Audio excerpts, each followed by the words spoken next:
Assalamualaikum warahmatullahi wabarakatuh. Selamat sore sahabat-sahabat sekalian. Jumpa lagi bersama saya Bang Widi. Oke, eh, tadi ada yang bertanya ya, Bang, bagaimana cara mengatasi gastritis garis miring GERD? Gimana solusinya ya? Saya sendiri masih bingung ya, karena dispepsia dan GERD itu dua jenis sakit lambung yang sangat berbeda jauh ya.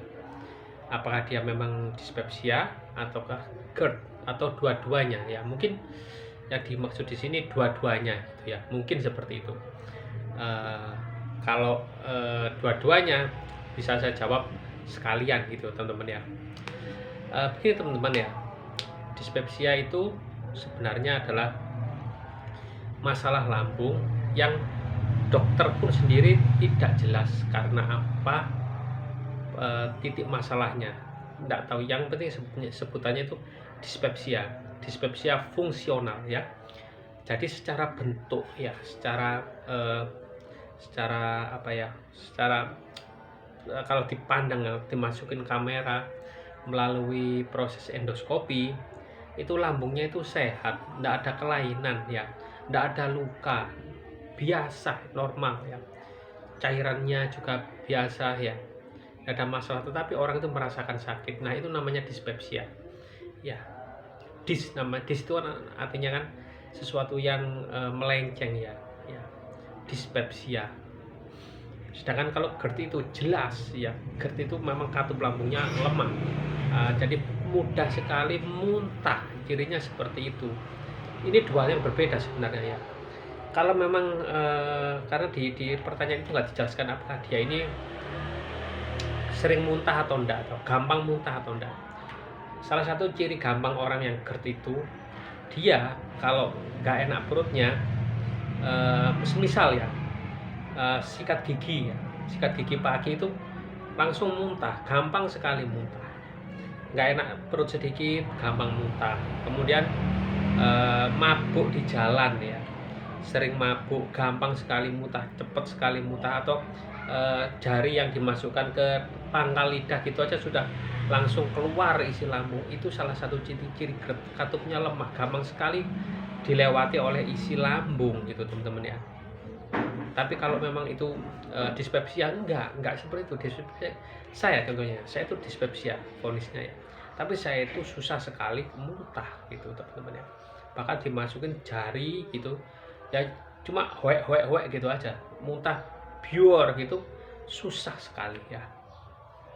Dari kecil kayaknya saya muntah berapa kali, mungkin nggak sampai 3 kali ya, kalau saya ingat itu nggak pernah yang namanya muntah itu. Oleh sebab itu solusinya gimana? Solusinya itu ya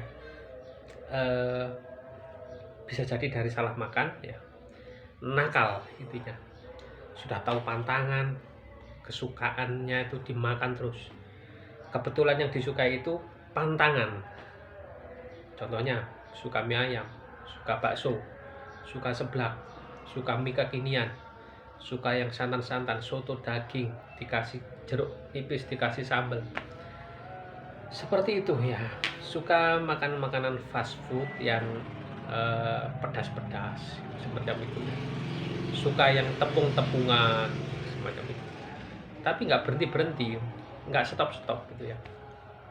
Loh Bang, sudah berhenti, sudah stop, tapi kok nggak sembuh? Ingat ya, kalau sudah kena dispepsia atau kena, apalagi kena gastritis atau sudah sampai tuka, itu nggak bisa teman-teman langsung sembuh buh seperti sedia kala 100% dalam waktu 1 minggu.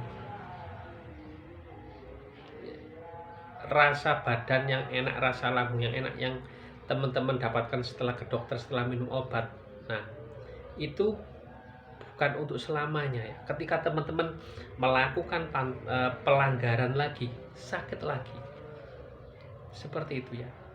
Jadi nggak usah ditanya lagi dengan serius, solusinya apa ya. Solusinya bagaimana? Solusinya sudah jelas. Ketahui sumber dari kekambuhan sampai benar-benar pasti ya. Bukan kira-kira lagi ya. Masih suka minum botol-botolan, kopi susu, minum kopi putih, kopi hitam, kopi mocha, ngopi di warkop, semacam itu. Sudah. Abang sendiri ngopi nggak? Saya nggak ngopi, juga nggak ngeteh.